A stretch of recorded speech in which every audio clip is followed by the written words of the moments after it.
Hola a todos, el tema que vamos a tratar hoy es el método de cuantificación de proteínas.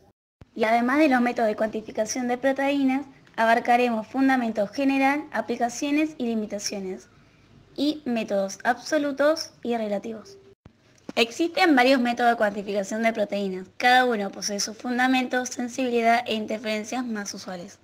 La cuantificación va a determinar la concentración de la proteína en una muestra biológica, ya que es una técnica de rutina básica cuando se aborda en un esquema de preparación de una proteína concreta. Cuando se quiere conocer la concentración específica de la preparación enzimática para el diagnóstico de enfermedades, así como para muchos otros propósitos. Existen diferentes métodos para la cuantificación de proteínas. Muchos de estos métodos se basan en propiedades intrínsecas de las proteínas para absorber la luz en el UV, para la formación de derivados químicos, la capacidad que tienen las proteínas de unir ciertos colorantes. Los aminoácidos aromáticos como la tirosina y el triptófano dan a la proteína su característica de absorción en UV a 280 nanómetros, que se utiliza habitualmente para estimar la concentración de proteínas.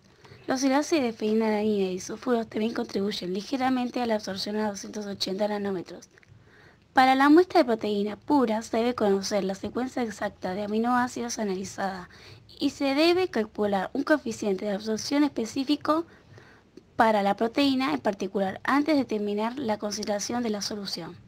Se construye una curva de calibración usando soluciones estándar a diferentes concentraciones y se determina la absorbancia a 280 nanómetros de cada solución. Luego se utiliza la ecuación de Lambert-Beer para determinar la concentración de proteínas. La ventaja que tiene es que es un método simple y más rápido, se puede realizar con un volumen de muestra extremadamente pequeño, ya que los nuevos espectrofotómetros emplean un sistema de detención de muestras durante la medición.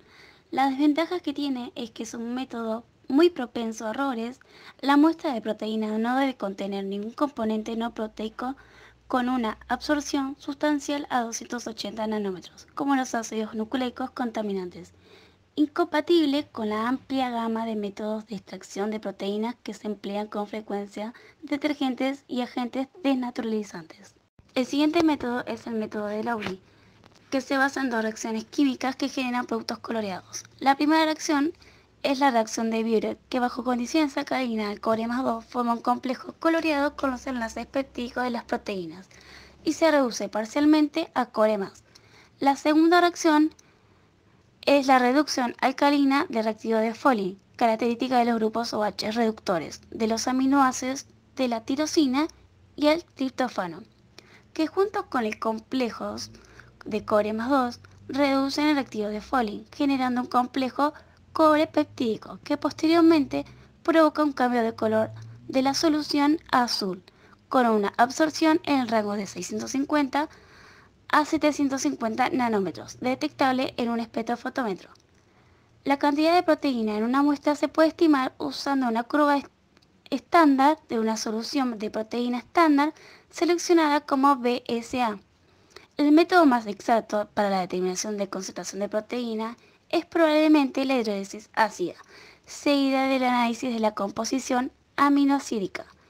El resto de los métodos utilizados normalmente son sensibles a la composición de los aminoácidos de las proteínas y por lo tanto no se puede utilizarse para la determinación de las concentraciones absolutas.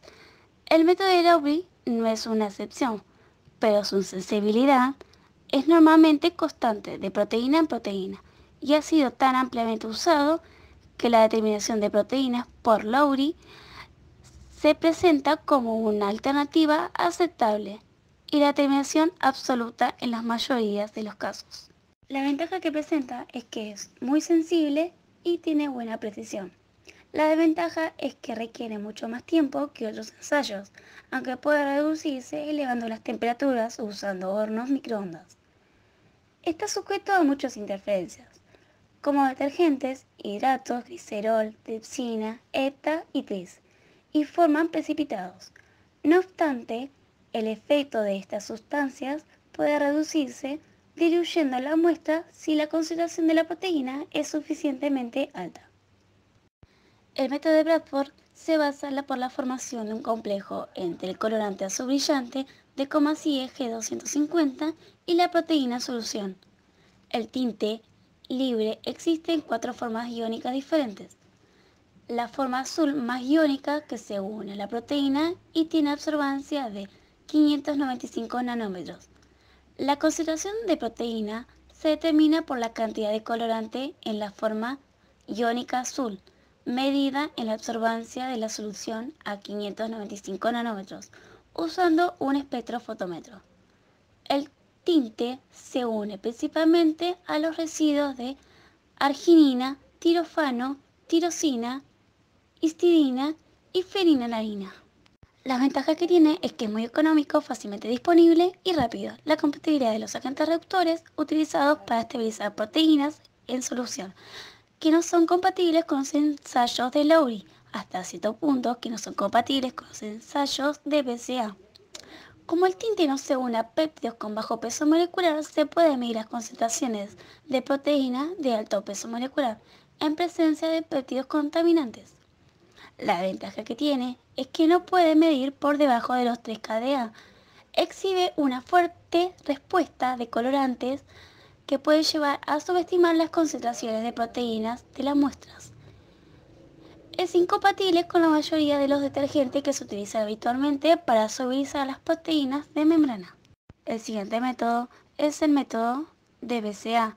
Tanto este método como el de Lowry se basa en la conversión de cobre más 2 en cobre más 1 en condiciones alcalinas, influenciada por varios residuos de aminoácidos y la estructura del péptido. El BCA es un reactivo cromogénico específico para cobre más, y en el segundo paso de la reacción, dos moléculas de BCA reaccionan con un ion de cobre. La cantidad de cobre más 2 reducida es una función de la concentración de proteína que se puede determinar por espectrofotometría mediante un cambio de color de la solución de azul a púrpura, que absorbe a 562 nanómetros. La absorbancia es directamente proporcional a la cantidad de proteína presente en la solución y puede estimarse comparándola con una proteína estándar conocida como la albúmina de suero bovino. La ventaja que presenta es que tolera agentes iónicos y no iónicos como el NP40, triptón, X100 y agentes naturalizantes como urea y cloruro de guanidino, que tienden a inferir en otros tipos de ensayos como el de Lowry. Comparando con otros métodos, este es un método bastante sensible. Tiene menos variabilidad que otros y se puede usar para medir una amplia gama de concentraciones de proteína. La desventaja que tiene es que algunos reactivos como el lepta, azúcares reductores y lípidos pueden inferir, al igual que algunos residuos modificados químicamente en las proteínas. El siguiente método es el método de CBQCA. Es un reactivo fluorogénico sensible que se puede utilizar para la detección de aminas en proteínas, como solo puede detectar las aminas accesibles en las proteínas analizadas. Este método tiene las mismas limitaciones que los métodos espectrofotométricos, para los cuales el resultado depende del número de ciertos aminoácidos en las proteínas. La ventaja que presenta este método es que es muy rápido y muy sensible. Funciona en presencia de lípidos, que interfieren en muchos otros métodos. Cuando se utiliza para cuantificar péptidos o proteínas encapsulados o unidos en la superficie y en presencia de detergentes. También, para terminar, podemos hablar de los métodos absolutos para cuantificar proteínas, que podemos hablar en este caso de la hidrólisis ácida seguida del análisis de composición aminoácidica y además del método de Lowry, que podría considerarse también como un método absoluto.